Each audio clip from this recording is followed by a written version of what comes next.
कानून को हाथ में लेना, कानून को अपने घर की लौंडी समझना और फिर नारेबाजी भी ये करना कि हम कानून के बड़े रखवाले हैं।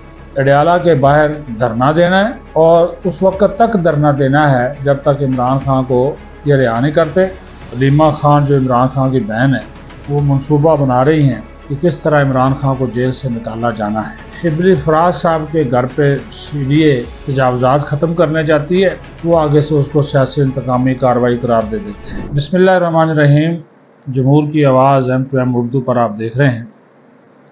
लें जी, कानून को हाथ में लेना, कानून को अपने घर की लौंडी समझना और फिर नारेबाजी भी ये करना कि हम कानून के बड़े रखवाले हैं। तो जनाब वो अलीमा खान जो इमरान खान की बहन है वो मंसूबा बना रही हैं कि किस तरह इमरान खान को जेल से निकाला जाना है, चाहे उनको दोबारा देर अंदर नहीं रखा जा सकता। और फिर शिबली फराज साहब के घर पे सीरिये तजावुज़ात ख़त्म करने जाती है, वो आगे से उसको सियासी इंतकामी कार्रवाई करार दे देते हैं। ये भी एक आसान नुस्खा है ना, लेकिन साथ ही कहते हैं कि मुझे सांपों और सूरों से बड़ा ख़तरा है। अब ये पता नहीं उनका इशारा किस तरफ है। तो भाई सबसे पहले तो आजकल मैं आपको बता दूं, एक सोशल मीडिया के ऊपर वीडियो ज़ेर गर्दिश है। वो नहीं होता, ये जूम मीटिंग कह ले या स्पेस, जूम मीटिंग ही है। जूम पे मीटिंग हो रही है और उसमें इमरान खान की जो बहन है वो भी शरीक है। अली अमीन गंडापुर हैं उसमें वज़ीर आला खैबर पख्तूनख्वा, उसमें शेख वकास अकरम हैं और उनके पार्टी के लोग हैं। वो नोन नहीं है तो इस वजह से मैं उनके नाम नहीं ले रहा। तो उसमें वो कहती हैं, अच्छा उसमें हमें इख्तलाफ नज़र आता है।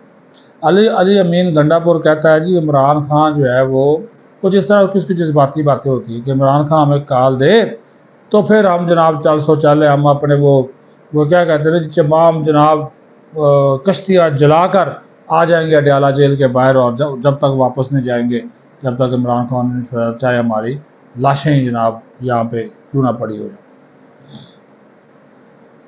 अलीमा खान कहती है कि गंडापुर साहब, इमरान खान ने जेल से कोई कॉल वाल नहीं देनी अपनी रिहाई के लिए, ये कॉल हमें देनी पड़ेगी, हमें इसका जो है फैसला जो है वो करना पड़ेगा।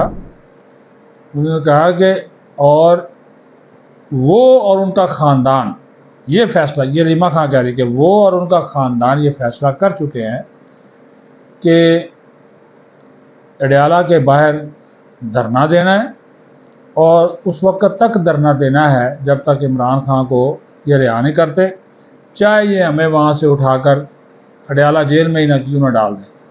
क्योंकि इसने कहा जी इमरान खान के ख़िलाफ़ सारे केसेस हो रहे हैं ख़त्म, और ये जो मोहसिन नकवी है, मरियम नवाज़ है और वज़ीर आज़म है, ये और उसको केसेस बना के, नायब साहब के केसेस बना के उसको अंदर रखने का प्रोग्राम बना रहे हैं। तो अब ये जनाब हम जुल्म मज़ीद बर्दाश्त नहीं करेंगे। तो उसने कहा कि जी ये इमरान खान कॉल नहीं देगा, हमने कॉल देनी है।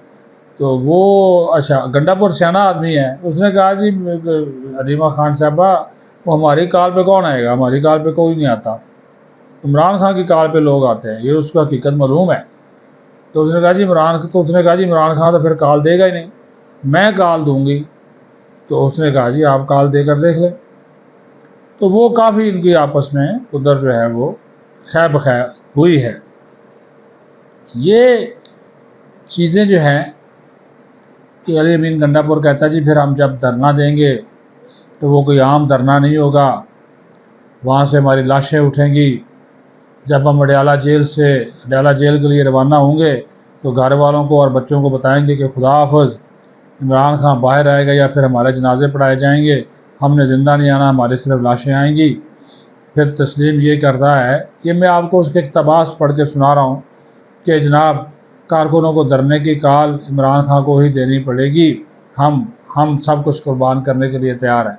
चलें ये बात भी अभी होगी, लेकिन अलीमा खान वही के कानून के हुक्मरानी, अदालतों के फ़ैसले मानने की बजाय वही तशद्दुद का रास्ता, एहतजाज का रास्ता, دھرنوں کا، ہنگامے کا وہ راستہ اختیار کریں گے، اس کا ان کو کیا فائدہ ہوگا؟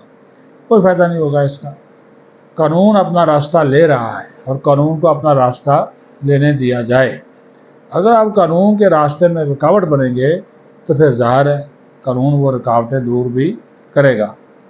تو یہ آج سوشل میڈیا کے اوپر یہ زوم میٹنگ اور اس کے اوپر ہونے والی علی امین گنڈاپور اور علیمہ خان کے درمیان جو گفتگو ہوئی ہے وہ آپ کو میں بتانا چاہ رہا تھا۔ دونوں میں اس معاملے کے اوپر اختلاف بھی نظر آتا ہے، لیکن ساتھ ہی ساتھ عمران خان کو جیل سے نکالنے کا ایک خوفناک جو منصوبہ ہے وہ بھی ڈسکس کیا جا رہا ہے۔ آج سی ڈی اے نے سینٹ میں قائد حزب اختلاف سینیٹر شبلی فراز کا جو اسلام آباد کے پوسٹ سیکٹر میں گھر ہے وہاں پر انہوں نے ایک آپریشن تجاوزات کے خلاف آپریشن جو ہے وہ چھوٹا موٹا کیا، کوئی نقصان نہیں پہنچایا۔ وہاں پہ وہ گئے اور انہوں نے وہ جنگلہ لگا رکھا ہے، یعنی کہ اپنی گھر کی حدود سے باہر جو کہ تجاوزات میں آتا ہے وہ تجاوزات کو کور کرتے ہوئے وہ بڑے بڑے انہوں نے وہ لگائے ہوئے وہ کیا کہتے ہیں جی پودے شودے لگا کے اس کے آگے باڑ بنائی ہوئی ہے اور اس کو کور کیا ہوا ہے۔ سی ڈی والوں نے بولا جی یہ آپ کا اس میں نہیں آتا جو پلان ہے، یہ آپ کا جو گھر ہے جو اس مقررہ مقام تک ہے اس وقت اس حد تک آپ رہیں، باقی جو ہے وہ اب اس کو آپ ہٹائیں۔ اب وہ کیا ترجیح پیش کرتے ہیں؟ وہ کہتے ہیں جی چونکہ ادھر پیچھے ساتھ ہی مارگلا کی پہاڑیاں ہیں تو وہ رات کو سانپ آ جاتے ہیں، سور آ جاتے ہیں، تو اس وجہ سے ان کا راستہ روکنے کے لیے، سانپوں اور سوروں کا راستہ روکنے کے لیے یہ میں نے جناب باڑ جو ہے وہ لگائی ہے۔ بہرحال سی ڈی والوں نے کہا کہ یہ جو ہے وہ قانونی نہیں ہے، غیر قانونی ہے، اس کو ہٹانا پڑے گا۔ لو جی انہوں نے میڈیا بلا لیا، فون شون کر دیے شبلی فراز صاحب نے اور انہوں نے کہا یہ دیکھیں جی میں نے سانپوں اور سوروں کو روکنے کے لیے باڑ لگائی ہے، یہ میرے خلاف ان کو کوئی اور کیس نہیں ملا، تو انہوں نے سیاسی انتقامی کارروائی شروع کر دی۔ وہ جو حالہ لالا مچانے میں پی ٹی آئی والے ماسٹر ہیں وہ حالہ لالا انہوں نے مچا دی ہیں۔ تو اچھا اب یہ بھی عجیب بات ہے کہ وہ سانپوں کا اور نیولوں کا یا سوروں کا اشارہ کس طرف کر رہے ہیں یہ تو پتہ نہیں ہے، کیونکہ پی ٹی آئی کے اندر بھی کافی ساری چیزیں پائی جاتی ہے نا جی، اور وہ یہ وہی لوگ تھے جنہوں نے 9 مئی بھی کیا۔ ہاں جی، تو ابھی ریاست کے خلاف پھر یہ لوگ جو ہیں نبرد آزما ہیں، اور ریاست سیدھی سی بات ہے ریاست نے بھی ان سانپوں کو پالا، دودھ پلایا، ہاں جی، لیکن یہ سانپ جو ہے وہ آستین کے سانپ نکلے، ریاست کو ہی ڈسا اور مسلسل ڈس رہے ہیں۔ تو اب ریاست بھی توبہ طائب ہو گئی ہے، ان کو بھی سمجھ آ گئی ہے کہ ہم نے غلط بندے پہ اور غلط پارٹی پہ ہاتھ رکھا، کیونکہ اگر یہ صحیح بندے اور صحیح پارٹی پہ ہاتھ رکھتے تو پھر تو یہ ایسا نہ ہوتا، لیکن چونکہ انہوں نے جناب وہ اپنا ایک بنا لیا تو اب وہ ریاست بھی جو ہے وہ پریشانی کا اور اس کا شکار ہے کہ ان چیزوں سے کیسے جو ہے وہ چھٹکارا حاصل جو ہے وہ کیا جائے۔ لیکن یہ جو لوگ ہیں سوشل میڈیا کے ذریعے یا میڈیا کے ذریعے ایسی جھوٹی کہانیاں گڑھنے میں ماہر ہیں، اسی وجہ سے کامیاب ہیں کہ اتنے وہ دھڑلے سے جھوٹ بولتے ہیں، دھڑلے سے بولتے ہیں، سچ دب جاتا ہے، جھوٹ جو ہے وہ اوپر آ جاتا ہے۔ لیکن کیا کہتے ہیں کہ جو باطل باطل ہی ہوتا ہے، حق حق ہی ہوتا ہے، اور حق کو دبایا نہیں جا سکتا۔ تو شبلی فراز صاحب کو بھی سچ بولنا چاہیے۔ باقی جناب یہ ریاستی اداروں کے لیے بھی ویک اپ کال ہے کہ یہ جو منصوبہ بنا رہی ہے عمران خان کو جیل سے باہر نکالنے کا علیمہ خان اینڈ کمپنی، اس کا بھی نوٹس جو ہے وہ لیا جانا چاہیے۔ اپنا خیال رکھیں، بہت شکریہ۔ پاکستان زندہ باد۔